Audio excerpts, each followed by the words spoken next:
So hey guys, welcome to or back to my channel. My name is Kendra and today we are going to be recapping my whole trip up west that Andrew and I took, as well as our proposal story. So this video might be pretty long, so if I were you, I would grab a snack and get prepared because there is a lot we're going to go into. So I hope you enjoy. Don't forget to like, subscribe, comment, and yeah, let's just get started. So September 9th, we depart from Ottawa and we head to Vancouver. So our flight was at 7:25. We got to the airport, literally security was so fast. We arrived in Vancouver around 11 a.m.-ish because of the time difference. We obviously went back in time, which was so nice. This is why I wanted to leave Ottawa early. So when we got to Vancouver, it was still basically morning. So we had like a whole day of doing whatever. So the first food place we went to was Provence Marina side. It was gorgeous. It was right on the water and I had a crab and lobster stuffed omelet, which I feel like was just so perfect because going into this trip, my main goal was to eat seafood every single day, and that first omelet did not disappoint. But yeah, it was really nice to just have some brunch, and then we decided to walk to our hotel because our check-in wasn't till 3, I think, and we finished brunch around like 1:32. So our hotel wasn't super far from the place. We were staying at the Century Plaza on Burrard Street, which was a very nice hotel. It wasn't like a 5-star hotel or anything, but honestly our room was really clean. It was really spacious and we had an incredible view. We had a kitchenette, a really big bed, a TV, a couch, and the bathroom was super nice as well. I feel like day one of trips are kind of the like just relaxing, getting settled in. So we, I think, just chilled in our hotel room, and then we decided to go to Sunset Beach around sunset time, obviously. We actually, funny enough, didn't stay for the sunset because since we were there in September, the sun didn't set till like later and I was starting to get hungry again. We sat at the beach for a while and then we decided to just like walk around the beach, and it was gorgeous. As you can see in these clips, I'm probably going to say that a lot as kind of just like a marker for me to remember to plug in footage. So then for dinner that night, we went to Osaka Sushi. We didn't dine in. We ended up getting it as takeout and then bring it back to our hotel because we were honestly just really tired and we kind of just wanted to relax. And oh my gosh, I was so happy to have Vancouver sushi again. I mean, I'm from Ottawa, so obviously no ocean around us, so just to have like fresh fish on sushi again was so good. And that was our first day. So before I went on this trip too, I made a whole itinerary. Yes, I am very type A. I'm gonna plug it in right here and then you can kind of see how well we followed this itinerary, because I feel like Vancouver's just, obviously there's so much to do. There are so many food places and I didn't want to just go there and just not have any direction of what I wanted to do. This is also Andrew's first time in Vancouver. This is my 3rd time in Vancouver. However, both the other times were family trips, so I didn't plan anything for the trip. And in our relationship, I am definitely the type A person. I love planning. Andrew's more of a go with the flow kind of guy.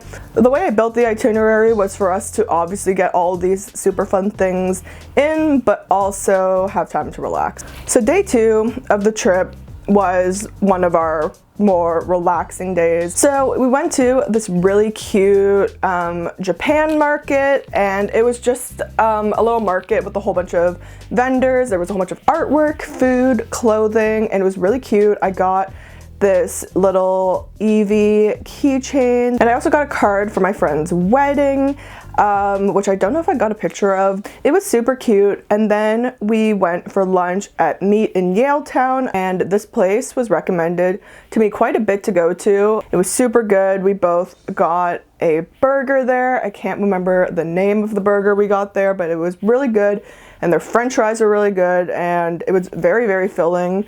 And then I can't remember what we did. I think we kind of just relaxed that day because that was like one of our like relaxing days. And then for that night, it was our fancy dinner night, so I planned one place that was a nicer restaurant. And guys, this is the beginning of Will Kendra Get Proposed Tonight? So, a little backstory too before we continue. I think in the beginning of 2022, Andrew and I were on the same page about getting engaged. I think we actually would have gotten engaged earlier. I feel like the pandemic changed everything and we weren't in any rush to like get married during that time.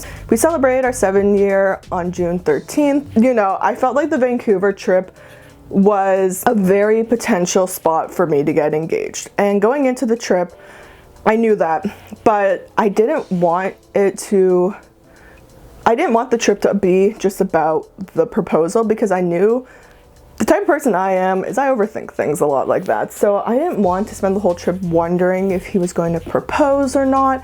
But I also know myself, and that's just something I would just naturally do. But I tried my hardest not to. But anyways, we'll get back to that. So the restaurant we go to for our fancy dinner is Global Restaurant. It was really close to our hotel, and the aesthetic of the place was absolutely stunning. The chairs were super comfy there too. And it was such a cute spot. We got a little glass of, I think, Prosecco. I can't actually remember what we got. And then I got this really yummy lobster pasta. I cannot remember the exact name of it, but it was so good. And we were having such a good time. And the vibes are kind of there. So I was like, okay, you could propose at this restaurant, but like, don't want to think about it too much. And then, you know, we get back to the hotel and, you know, I'm thinking, okay, it could happen, but it doesn't. So my stubborn ass was like, okay, I'm just gonna come out and say it. Are you going to propose to me on this trip? And you know what Andrew does? He flat out just says yes. And then basically the conversation ends. And I didn't even know what to say next either. Just knowing it was going to happen just made me very excited. And I didn't need to know any more details than that, because I just knew it was going to happen. So the next day was one of our kind of busy days. We actually walked to the aquarium from our hotel, so that was a pretty decent walk. So on the way to the aquarium, we stopped by Stanley Park because we reserved our time to go to the aquarium, I think around like 11 or 12.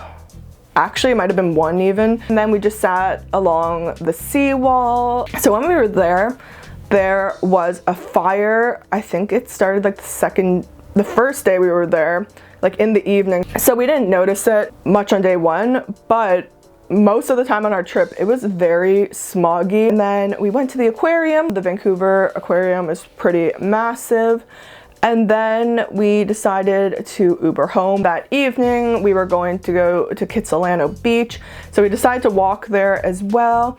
And it was really cute. Like the neighborhood was so adorable. I almost felt like I was in somewhere very tropical. Like the houses were so cute. It was super warm that day. This was the next time that I thought possibly I could get engaged, because look at this footage. It was stunning. However, I will say the beach was so crowded that I was like, okay, if he does this here, I hope it's kind of off the beach, because there were like, by the time we were done dinner, it was so packed. But before we talk about that, so we had dinner at the lovely Boathouse restaurant. I had a Caesar salad, and then we had fish and chips. That's what Andrew and I had on our first date, fun fact, and it was so good. And I feel like I also got like a creme brulee for dessert, because there was like a deal going on. So we finished dinner, then we walked along the beach. But the thing was, I had to pee so badly that I was actually kind of hoping that the proposal wasn't going to happen in that moment, because I feel like my mind was just like, I need to pee. And that was day 3. So day 4 was also a more busy day. It was definitely a busy morning, but then relaxing afternoon. So we got up really early and headed to Capilano Suspension Bridge. And I am so happy that we decided to go early, because when we went, there was quite a few people there. But when we were leaving, the lines to go like across the bridge were huge. I will say, stunning area, beautiful, and I feel like if it's your first time up west, like it's definitely a fun like touristy thing to do. But I don't think I would go back after going once. I feel like the place itself wasn't super large, to be honest. There wasn't like a ton of space to like really explore. I saw when we were there, they were actually bringing in more wood boards to make like trails and stuff, but I feel like we did the whole, basically like all the paths you can take. I think like it was under 2 hours for sure, and I thought it was going to take up the whole morning, but it was super stunning. There's a lot of history behind it, and I'm really happy we did check it out. And then we went to Disco Cheetah for lunch. So one of Andrew's good friends lived in Vancouver for a little bit and recommended this place to us. So I think I got the bulgogi bowl. I don't know if that was like the official name, but it was a bowl with bulgogi and rice and a whole bunch of stuff. And honestly, that bowl was so heavenly. Andrew got the Korean fried chicken, and that was also so good. I don't even know how to explain it, but the flavors are there. And that afternoon we just relaxed. I think that was the first day we went down to the hotel. Like they had a little they had a restaurant and a cafe. Oh, what was the sandwich? Oh, it was a roast beef sandwich. That sandwich was so bomb that I literally went back the next day to get another one because it was so good. And then that night we actually just had dinner at the hotel. Actually, Andrew was still stuffed from lunch, but I was still hungry, so I got a Caesar salad and the butternut squash risotto, which were both so good. And it was nice just to experience dinner at the hotel. I feel like that's always super nice to do when you're staying at a place, is to see what the restaurant is like at the hotel itself. And that was day 4. 4? Yeah, 4.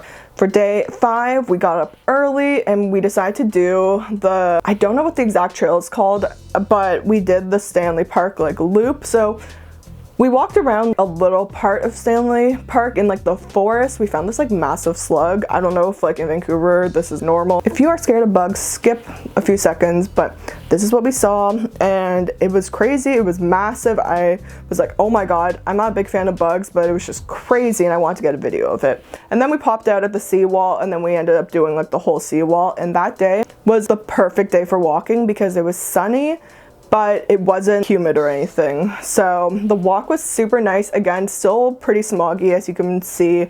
I just know if I lived in Vancouver, I would walk the seawall all the time, but it was super nice. And this is the 3rd time I was like, okay, maybe it's gonna happen today. It doesn't happen, which is fine. So this is when I started to suspect it's probably going to happen in Whistler. The walk was super nice. I think it took us about maybe 2 hours to do, 3 hours, because we did stop and like enjoy each little space. Like we sat on benches, took it all in. And then I can't remember what we did that afternoon, but then we went to Joe Fort's for dinner. And let me tell you, this might have been my favorite dinner. At least this was my favorite appetizer from the trip. So we go to Joe Fort's, it's like bopping.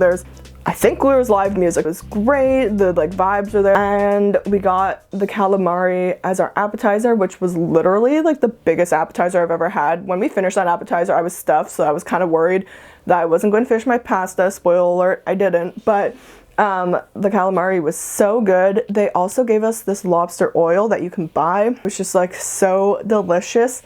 And then for dinner, I got a seafood linguine that was so good. It was pretty heavy, so after all that calamari, I was like, okay, I definitely cannot finish this, so I brought it home. And I was like, I guess I could eat it in the morning. Then the next day was off to Whistler, but we actually took a little pit stop in Squamish. So we are on day 6. We go to Squamish, so one of my uncles lives up in Whistler, so I haven't seen him in a while and thought it would be really nice to go to Whistler and spend the last remaining days of our trip with them. My uncle decided that it'd be fun to meet us in Squamish because there were some hiking trails he wanted to show us and he wanted to take us on the Sea to Sky gondola. So we met him there and we did some walking, and then we headed to the Sea to Sky gondola, which was insane. It was absolutely incredible just to see all the views. And then we did a really short walking trail and it was super nice. It was kind of cloudy that day, but you could still see the views really well. And it's funny, I didn't think the proposal was going to happen there just because it was day 1 of seeing my uncle, but come to find out that he was actually thinking of proposing to me there because the place was so stunning. As you can see in these photos, the views were there. It was incredible. And then we headed back to his cabin. Oh, actually before that though, we went to a restaurant. I cannot remember the name of it right now, but it was really yummy. And it was really nice to just see Squamish. And then caught up with my uncle for the rest of the night till he went to bed, and then Andrew and I went to bed because we were going to be doing a really big hike the next day. Okay, so I'm sure this is the part that most of you are really here for, because I feel like engagement stories are very exciting. I mean, I'm just like really soft too, so like I love. We are on day 7, the hike, the proposal story, and it was just so perfect. And I feel like just recapping it, I'm just so in my feels already. But anyways, we woke up, and at this point I'm like, okay, so the proposal is probably happening today because we leave tomorrow. So unless he does it at the airport, I'm banking that it is happening today. So we go to Whistler. Unfortunately, a lot of trails on like the Whistler side were closed, that we ended up hiking on like the Blackcomb side, which is still, well, okay, it was stunning, but you will see why I went like this in a second. So we take the gondola up, and it was just white, just mist. You cannot see anything. And I was like, oh my God, because this is Andrew's first time obviously in Whistler. I have skied in Whistler, so like I know what it looks like. You could not see anything. And we get to the top, it's still pretty white everywhere. It's also starting to rain. If you know me, I do not like rain. I don't mind rain if I'm inside, but outside I cannot stand rain. Anyways, we start the hike, and there's like a whole bunch of trails you can go through, but we go on this hike that takes us about 2 hours, I would say. And every so often the fog would move and you'd be able to see like a peak of a mountain, and I'd be like, oh my gosh, look over there. And the hike was so beautiful. We heard like a bunch of wildlife that we just like wouldn't hear obviously in Ottawa. And as time went on, I was starting to get a little more miserable in my day because I was starting to get soaking wet. So it would rain a little bit and then it'd be fine, and then it would downpour, and then it would clear up, and then it would downpour again. So I was wearing a like sweater fleece kind of jacket, so it was just absorbing water and I was freezing. And then we just kind of went along the trail. It was a really easy trail to do though. It was also pretty secluded because I don't think many people were hiking that day because of the weather conditions. And then we pop out at this like beautiful oasis. It's gorgeous. And Andrew stops a couple to take a photo of us. And I'm like, okay, like this is it, like it's happening. And I felt his heart pounding, and I was like, okay, it's gonna happen. And then literally he was like, okay, let's go. So he was really keeping me on my toes for a while. But we finished the hike and we pop out at another beautiful oasis, and he asks me to stand on the giant rock, and then he gets down on one knee and says, I'm going to paraphrase this a bit, I'm sure, but he was like, we met in the rain, it's raining today, no one's ever going to rain on our parade, which I didn't know. It's so good. It was just a wave of emotion. Before he started talking, I feel like both of us were just like giggling and laughing. It's crazy because even though I knew it was happening on this trip, I was still just so overwhelmed by emotions. And then he opened the box, and guess what? I didn't see a ring in there. And I was like, wait, what? And then, not that I was mad or anything, I was so confused because I'm like, he brought a box and then there was nothing in there. And it was funny because there was like a piece of, I don't know what that material is called, like the fluffy stuff that you can put in like boxes, and it got stuck in there. So he took it out, and that was really funny. He explained that he brought that box because the box that the ring came in was massive, and he's like, I couldn't be discreet with this. Yeah, obviously, you know, it was like a super lovey-dovey moment for us, and it was incredible because no one was in the area. It was literally just us in the mountains. It was really special, and surprisingly, I had a lot of signal up there. So we decided to FaceTime both of our families, and it was so special to be able to share a part of the proposal like with them, which then I found out that my parents had been in on it and his parents had been in on it, so like they knew. And I just think that's so crazy that no one spilled the beans to me. Okay, I think it focused. But this is what it looks like. It's actually, I like still cannot even get over how stunning this is. So Andrew and I back in June went to try engagement rings, and I tried on very similar rings to this, but it's funny because the ring that I tried on, which I'll insert a photo here, was very similar to this one, but the band was a lot thicker. And as I was looking at it throughout like the months leading up to our trip, I realized that I like didn't really like a thick band, but I was scared that like, he had already gotten it potentially, because I started speculating that he was going to propose on this trip, and I didn't want to say anything.